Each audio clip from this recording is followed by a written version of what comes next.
Danas održava jesenji kros, koji se inače održava i u proleće i u jesen. Ovo je samo jedan u nizu uspeha za osnovnu školu Hero Mirko Tomić u područnom odeljenju u Zalogovcu. Također, ovo je samo priprema za opštinsko takmičenje koje će se održati u Kruševcu. Sa nama je Martina Anđelković, učenica prvog razreda. Koje si mesto? Prvo. I da li si zadovoljna time? Prvo mesto u kategoriji trećeg i četvrtog razreda od devojčica osvojila je Teodora Maksimović. Pa Teodora, da li si zadovoljna svojim rezultatom? Jesam. Da li si ga očekivala? Pa jesam. Dobro, da li ti planiraš da se baviš ovom atletikom sad? Pa ne. U redu, da li si vežbala i smatraš li da li si dovoljno vežbala? Da. U redu. A šta misliš da je najbitnije da bi se postigao ovakav rezultat? Mislim da je najbitnije da učestvujem.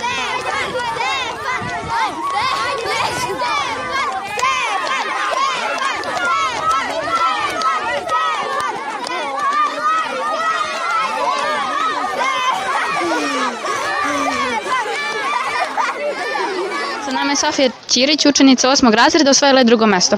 Sofija, da li si zadovoljna i da li si očekivala ovaj rezultat? Zadovoljna sam, ali nisam baš očekivala, ali dobro je. Kako ti se čini kao konkurencija?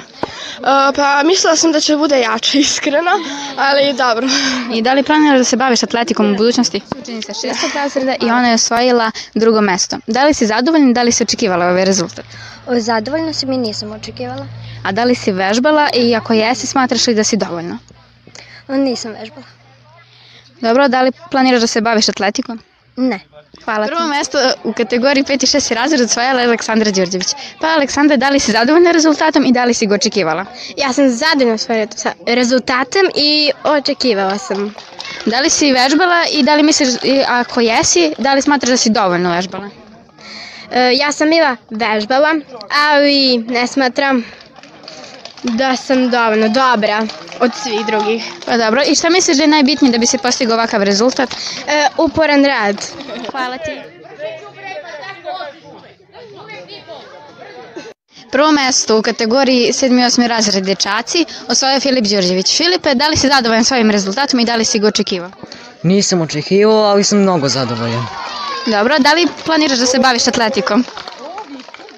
Razmišljao sam o tome, ali... Dobro, i kako ti se čini, kakva je bila konkurencija? Bila je jaka, jedva sam se izvukao. U kategoriji 5. i 6. razred dečaci osvojio je Nemanja Jeftić. Nemanja, da li si zadovoljan svojim rezultatom i da li si ga očekivao? Očekivao sam i vrlo sam zadovoljan mojim uspehom. Mislio sam na početku da neću pobediti, ali skupio sam snage, izdržao sam do kraja i ponosan sam na sebe. Da li planiraš da se baviš atletikom? Pa da, planiram, to mi je želja i to ću uraditi. Učenik 5. razreda osvojio je drugo mesto. Dakle, da li si zadovoljan svojim rezultatom i da li si ga očekivao? Zadovoljan sam rezultatom, a nisam ga očekivao. Kako ti je bila konkurencija? Teško. Onda čak što ja pričam. 4. razreda u dečaka prvo mesto je osvojio Aleksa Nikolić. Da li si zadovoljan svojim rezultatom i da li si ga očekivao? Pa nisam očekivao. Mislio sam da ću da budem drugo mesto. A da li planiraš da se baviš ovim u budućnosti?